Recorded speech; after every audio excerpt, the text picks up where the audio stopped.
Hello student, हम अपनी अब इस क्लास में बात करेंगे नरेशन के पार्ट 3 के बारे में।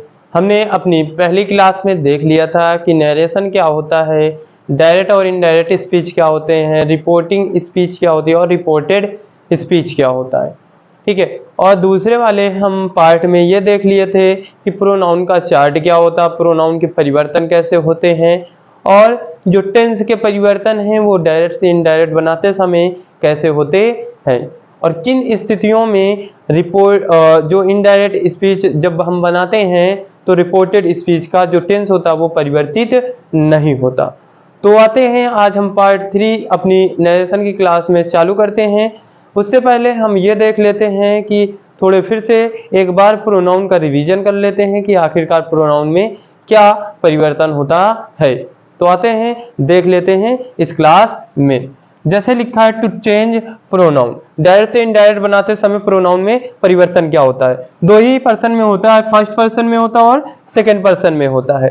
तो करेंगे कैसे, जैसे फर्स्ट पर्सन का है तो उसे रिपोर्टिंग वर्ब के सब्जेक्ट के नंबर, जेंडर और पर्सन के अनुसार क्या करना होता है, चेंज करना होता है। जैसे ये डायरेक्ट लिखा है he said I am taking my bath.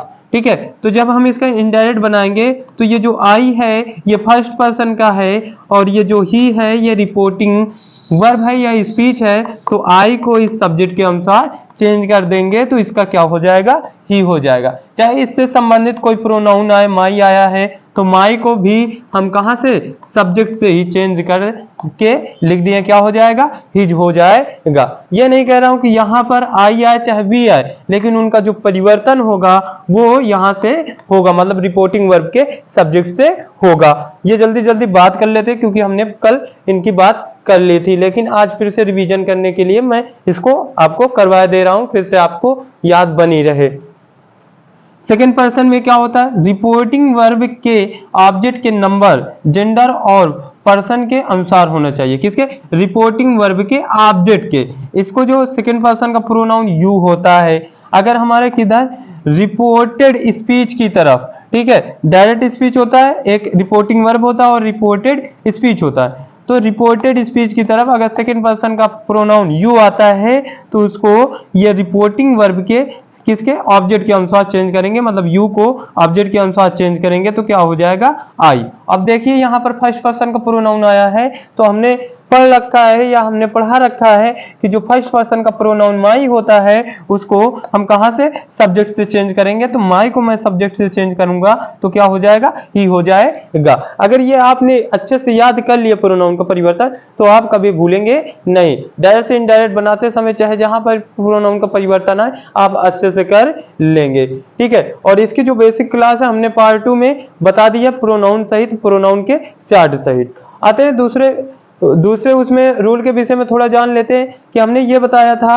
कि अगर रिपोर्टिंग स्पीच या रिपोर्टिंग वर्ब के सब्जेक्ट, जो रिपोर्टिंग वर्ब या रिपोर्टेड स्पीच किसमें हो, प्रेजेंट या फ्यूचर में हो, तो रिपोर्टेड स्पीच का, जो रिपोर्टेड स्पीच का टेंस होता है वो डायरेक्ट से इनडायरेक्ट बनाते समय चेंज नहीं होगा। देख लीजिए जैसे लिखा, द जज says I shall punish the criminal. ठीक है, तो ये होया, यहाँ पर सेज आया मतलब प्रेजेंट आया है तो इसका प्रोनाउन केवल परिवर्तन हुआ है लेकिन टेंस का परिवर्तन नहीं हुआ, मतलब विल का वुड नहीं होगा, शैल का शुड नहीं हुआ है। फिर दूसरे वाले एग्जांपल में देख लेते हैं, जैसे लिखा, the students will say I can not do this question. तो द स्टूडेंट विल से, यहाँ पर फ्यूचर का आया, किधर आया है, रिपोर्टिंग स्पीच की तरफ फ्यूचर का वाक आया है। तो डायरेक्ट से इनडायरेक्ट बनाते समय रिपोर्टेड स्पीच के टेंस में परिवर्तन नहीं होगा, मतलब टेंस का परिवर्तन नहीं होगा, प्रोनाउन का परिवर्तन हो सकता है। जैसे देखो, आई को मैंने सब्जेक्ट के अनुसार चेंज किया, क्या हो गया, he can not do that question, तो कैन का कुड नहीं हुआ। ये तो हमने क्लास पार्ट 2 की जो हमने क्लास बनाई थी उसके थोड़े से रूल जो थे उसको फिर से हमने रिवीजन कर लिया। आज हम इस क्लास में बात करेंगे डायरेक्ट से इनडायरेक्ट बनाते समय कुछ महत्वपूर्ण नियम के बारे में जो बहुत ज्यादा महत्वपूर्ण होते हैं और दूरी निकटता वाले शब्दों में परिवर्तन की, डायरेक्ट से इनडायरेक्ट बनाते समय उनमें क्या परिवर्तन होता है।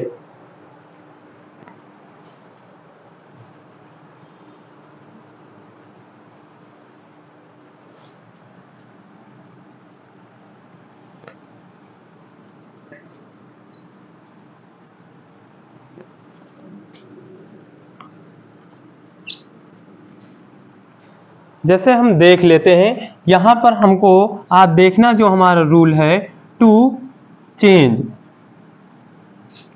द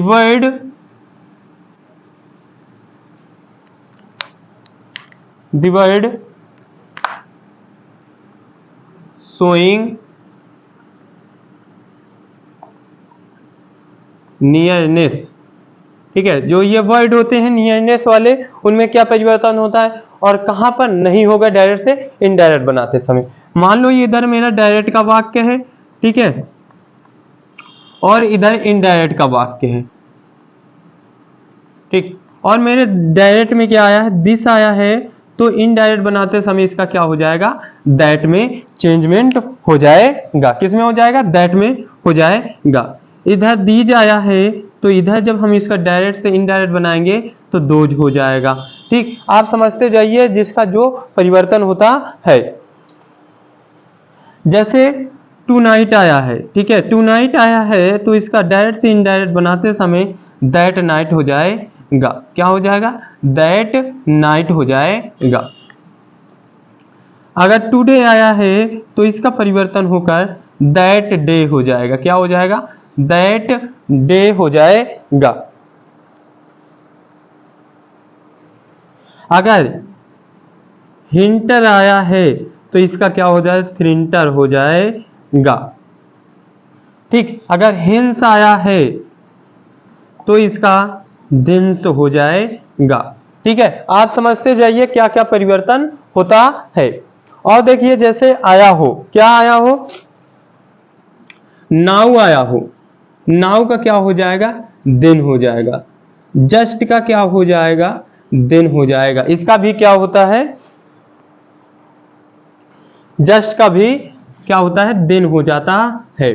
ये तो हमने देख लिए। क्या होगा, दिस का दैट होगा, दीज का दोज होगा, टू नाइट का दैट नाइट होगा, टुडे का दैट डे होगा, हीटर का क्या होता है, थीटर हो जाएगा, हेंस का देंस हो जाएगा, नाउ का दिन हो जाएगा और जस्ट का दिन हो जाएगा। ये हमने देख लिए। और देख लेते हैं जैसे क्या होगा, इनको आप नोट कर लेना अच्छे से, जो जो मैं बताता जाऊं आप नोट कर लेना, तो आपको बेसिक से जो डायरेक्ट से इनडायरेक्ट है वो अच्छी तरह से आ जाएंगे। जैसे एगो, एगो आया हो डायरेक्ट स्पीच में, तो इसका क्या हो जाता है, बिफोर हो जाता है। क्या हो जाता है, बिफोर हो जाता है। जैसे हमारा क्या आया हो, टुमारो आया हो,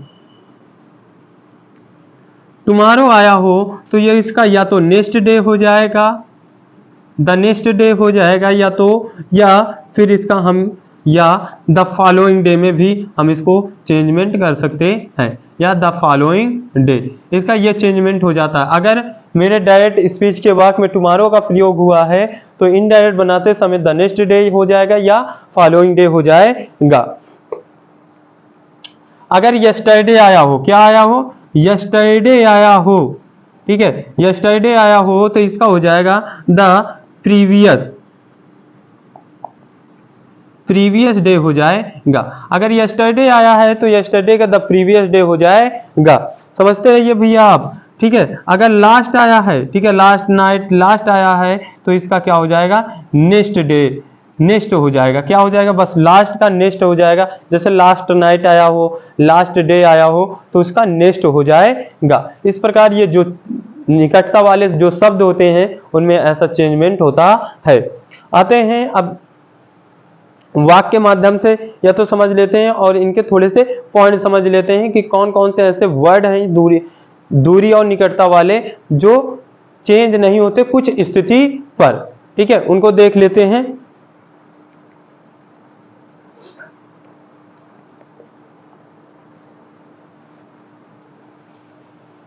ठीक, और ये लास्ट का भी प्रीवियस भी हो सकता है। ठीक है भैया, क्या हो सकता है, प्रीवियस भी हो सकता है, प्रीवियस भी हो सकता है। और नेक्स्ट का अगर इधर नेक्स्ट आता है तो इसका क्या हो जाएगा, फॉलोइंग हो जाएगा। क्या हो जाएगा, फॉलोइंग हो जाएगा। और इसका अगर आया हो 10 आया हो तो 10 का क्या हो जाएगा, सो हो जाएगा। ये चेंजमेंट है। आप इनको फटाक से अपनी नोटबुक में उतार लीजिए, क्योंकि यही सारे चेंजमेंट हमको याद रखने पड़ते हैं जब हम डायरेक्ट से इनडायरेक्ट बनाते हैं।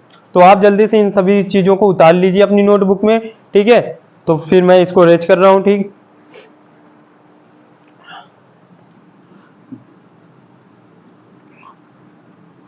नोट ये है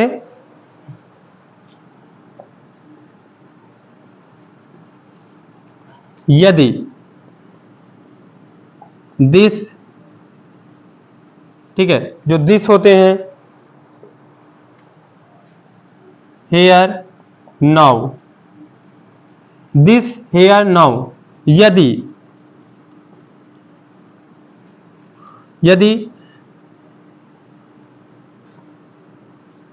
रिपोर्टेड स्पीच के आरंभ में या स्पीकर के बिल्कुल पास में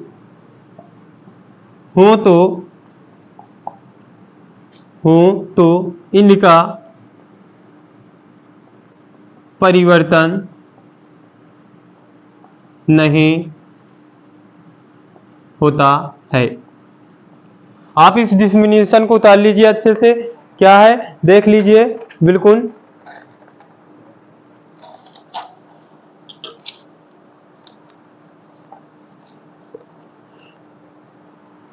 क्या है, यदि दिस हेयर नाउ, यदि, जो यदि है, सॉरी, यदि दिस हेयर नाउ, आदि जो शब्द हैं, आदि जो शब्द हैं रिपोर्टेड स्पीच के आरंभ में हो या स्पीकर के बिल्कुल पास में हो तो इनका परिवर्तन नहीं होता। कब नहीं होता? डायरेक्ट से इनडायरेक्ट बनाते समय। जैसे देख लो, he said, comma inverted comma, this is my school, ये मेरा स्कूल है। अब मैं इसका इनडायरेक्ट बनाऊंगा तो ये अभी मैंने तुमको पहले, इससे पहले बताया है कि दिस का दैट हो जाता है डायरेक्ट से इनडायरेक्ट बनाते समय। लेकिन यहां पर क्या लिखा हुआ है, नोट लिखा हुआ है कि अगर ये किसके, रिपोर्टेड स्पीच के आरंभ में हो और स्पीकर के बिल्कुल समीप हो तो इनका चेंजमेंट नहीं होता। जैसे देख लीजिए, ही सेड दैट, अब दिस वाज हिज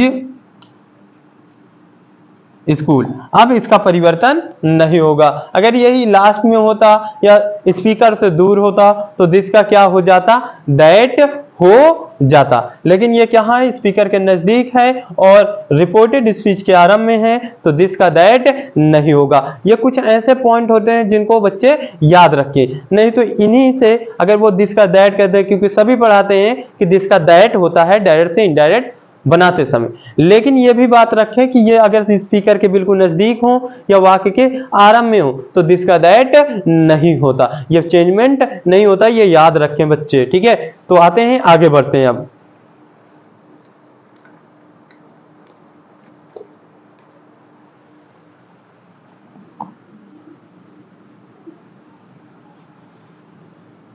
आगे हमने ये बताया था कि अगर जो रिपोर्टिंग वर्ब का सेड या सेड टू आता है तो टेंस के जो उनके सेंटेंस होते हैं, सेंटेंस के अनुसार कैसे चेंजमेंट होते हैं।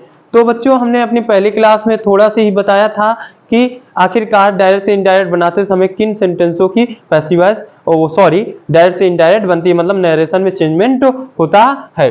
तो आते हैं, उसको बढ़िया से लिख के तुमको बता देता हूं। तो मुझे क्या करना है, टू चेंज दी सेड या सेड टू, जो वर्ब है उस वर्ब में, किसकी वर्ब है ये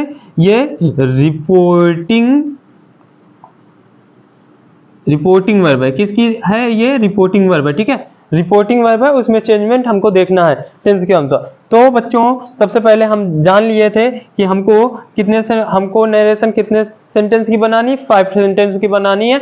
assertive, affirmative, sorry, assertive, interrogative, imperative, exclamatory, optative. तो उन्हीं के जो सेट आते हैं, सेट के स्थान पर क्या क्या परिवर्तन होंगे, कौन कौन से कंजक्शन लगेंगे, उसके बारे में हम बात कर लेते हैं, ठीक है। तो यहां पर जैसे, यहां पर सबसे पहले हम डाल लेते हैं सेंटेंस सेंटेंस के बाद डाल लेते हैं इसकी जो वर्ब है, वर्ब का मतलब सेड या सेड टू डाल लेते हैं। फिर उसके बाद आगे डाल लेते हैं कंजक्शन। ठीक है, कंजक्शन क्या क्या लगेंगे। अगर आप इस प्रकार से याद कर लिए तो आप कंजक्शन भी नहीं भूल सकते कि कौन से उसमें क्या कंजक्शन लगेगा। ठीक है, तो आप इसको बढ़िया से समझते रहिए। देखो थोड़ा टाइम लगेगा मेरी क्लास को, अगर आप पूरी देखेंगे तो आपको बेसिक से अच्छा नॉलेज मिल जाएगा। अब मैं आशा करता हूं कि आप सभी लोग क्लास को बीच में नहीं छोड़ेंगे।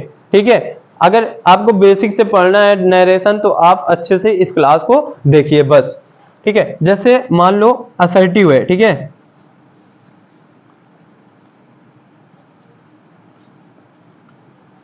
असर्टिव वाक्य लिखा है। ठीक है, असर्टिव सेंटेंस है तो इसके सेड या सेड टू के स्थान पर क्या लगेगा। अगर केवल सेड है तो सेड लगेगा, नहीं तो सेड टू है तो टोल्ड लगेगा। क्या लगेगा, टोल्ड लगता है सेड या सेड टू के स्थान पर, और कंजक्शन लगता है दैट। क्या लगता है, दैट लगता है। देख लीजिए भैया, अगर मान लो ये मेन हेडिंग है। ठीक है, ऐसे बना दे रहा हूं तो इससे आपको अच्छा भी लगेगा। ठीक, असर्टिव सेंटेंस आया हो तो सेड या सेड टू के स्थान पर टोड लगेगा, और कंजक्शन यहां पर क्या, कंजक्शन कौन से प्रयोग होगा, दैट कंजक्शन का प्रयोग होगा। ठीक, अगर यहां पर कौन सा वाक्य आया हो, इंटरोगेटिव आया हो, समझते जाना भैया, इंटरोगेटिव आया है, इंटरोगेटिव वाक्य आया है तो सेड या सेड टू के स्थान पर किसका किसका प्रयोग होता है, आस्क्ड का प्रयोग होता है, और कभी कभी इंक्वायर्ड का भी प्रयोग हो जाता है। लेकिन बेसिक से किसका प्रयोग होता है, आस्क्ड का प्रयोग होता है।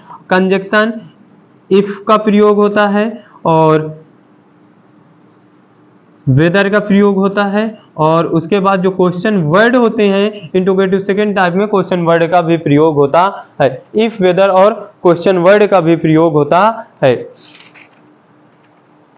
आप इसको अच्छे से देख लीजिए पहले। ठीक है, इफ, वेदर या क्वेश्चन वर्ड का प्रयोग होता है किसमें, अगर इंटरोगेटिव का सेंटेंस आता है तो सेड या सेड टू के स्थान पर आस्क्ड, और कंजक्शन इफ, वेदर या क्वेश्चन वर्ड का प्रयोग होता है, क्योंकि इंटरोगेटिव में दो पार्ट होते हैं, फर्स्ट टाइप और सेकेंड टाइप। ठीक है, अब इंपरेटिव की बात कर लेते हैं। इंपरेटिव सेंटेंस में क्या लगता है, सेड या सेड टू के स्थान पर, और कंजक्शन क्या लगता है। इंपरेटिव की बात करूं तो यहां पर सेड या सेड टू के स्थान पर वाक्य के भाव के अनुसार भिन्न प्रकार की रिपोर्टिंग वर्ब लगती है। जैसे लगता है ऑर्डर्ड का प्रयोग होता है,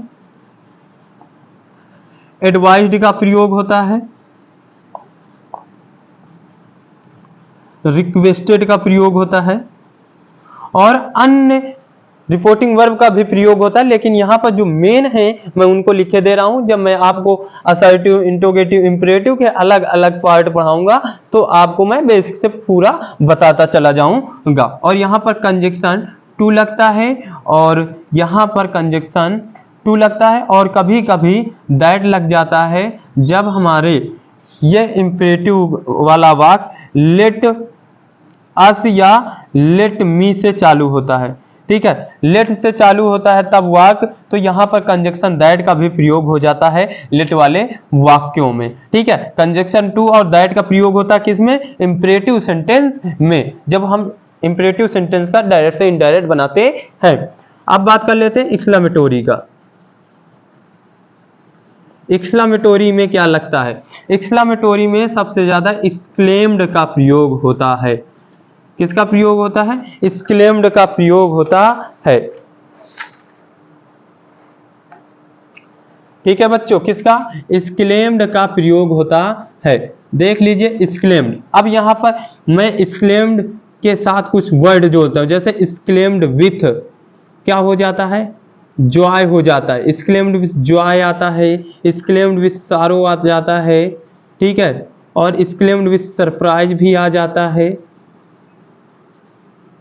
एक्सक्लेम्ड विथ रिग्रेट भी आ जाता है, एक्सक्लेम्ड विथ एंगर भी आ जाता है, एंगर। ठीक है बच्चों, तो यहां पर एक्सक्लेम्ड विथ जॉय, सारो, सरप्राइज, रिग्रेट, एंगर, ये वाक्य के भाव के अनुसार लगते हैं। किसमें? एक्सक्लेमेटोरी सेंटेंस में सेड या सेड टू के स्थान पर। तो मैंने बता दिया, जब मैं इसके बाद अगली क्लास पढ़ाऊंगा तो उसमें मैं आपको बेसिक से पॉइंट टू पॉइंट कवर करवाते चला जाऊंगा। ये मैं अभी आपको समझा रहा हूं, ठीक है। और यहाँ पर कंजक्शन किसका प्रयोग होता है? कंजक्शन ओनली दैट का प्रयोग होता है। कौन सा कंजक्शन का प्रयोग होता है? दैट कंजक्शन का प्रयोग होता है। अब बात कर लेते हैं ऑप्टेटिव की, ठीक है। ऑप्टेटिव में सेड या सेड टू के स्थान पर आपका प्रयोग हो सकता है केवल विज्ड लगेगा, ठीक है, ब्लेस्ड लगता है, ठीक है। क्या क्या लगेगा? विज्ड लगेगा, ब्लेस्ड लगेगा और कस्ड भी लगेगा, ठीक है। कभी कभी क्या लग जाता है? थैंक्ड, वो जब वाक्य भाव के अनुसार लगते हैं थैंक्ड भी लगता है। जैसे विश्ड लगेगा, ब्लेस्ड लगेगा, कस्ड लगेगा, किसके? सेड या सेड टू के स्थान पर। और कंजक्शन की बात करें, इसमें भी कंजक्शन दैट का ही प्रयोग होता है। किसको बस छोड़कर नहीं दैट का प्रयोग होता है? इंटरोगेटिव वाले वाक्य को छोड़कर बाकी सभी में दैट कंजक्शन का प्रयोग होता है। और इंपरेटिव वाले वाक्य में एक्स्ट्रा टू कंजक्शन का भी प्रयोग होता है, क्योंकि वो टू ही कंजक्शन से बनते हैं। ये था कि सेड या सेड टू के स्थान पर क्या लगेगा और कंजक्शन क्या लगेंगे जब हम किसी भी टेंस, ये जो टेंस लिखे हैं असर्टिव, इंटरोगेटिव, इंपरेटिव, एक्सक्लेमेटोरी और ऑप्टेटिव का, जब हम डायरेक्ट से इनडायरेक्ट बनाएंगे तो उनके सेड या सेड टू और कंजक्शन क्या लगेंगे उसके विषय में हमने बात कर ली है। आशा करता हूं कि आप सभी स्टूडेंट को ये समझ में आया होगा। तो आप इसको अच्छे से नोट कर लीजिए या आप इसको अच्छे से अपने माइंड में बैठा लीजिए कि ये चीज लगती है। जैसे आगे जब हम पढ़ाएं आपको कि असर्टिव का डायरेक्ट से इनडायरेक्ट कैसे बनता है बेसिक से, तो आप समझ में आपको अच्छे से आ जाए, ठीक है। तो आते हैं और अब मैं यहीं से अपनी इस क्लास को विराम देता हूं। आशा करता हूं कि जो मैंने आपको बताया होगा वो आपको समझ में आया होगा। आगे फिर मिलते हैं अपनी एक नए पार्ट के साथ, पार्ट 4 के साथ। और मैं आशा करता हूं कि आप मेरी क्लास को पूरा देखेंगे। और मेरी क्लास में आपको अगर कोई डाउट हो तो आप मुझसे कमेंट लिस्ट में जाकर पूछ सकते हैं। और आशा करता हूं कि आप सभी लोग मेरी क्लास को ज़्यादा से ज़्यादा शेयर करेंगे, क्योंकि आपके ही सपोर्ट से मैं आगे बढ़ सकता हूं, ठीक है। धन्यवाद।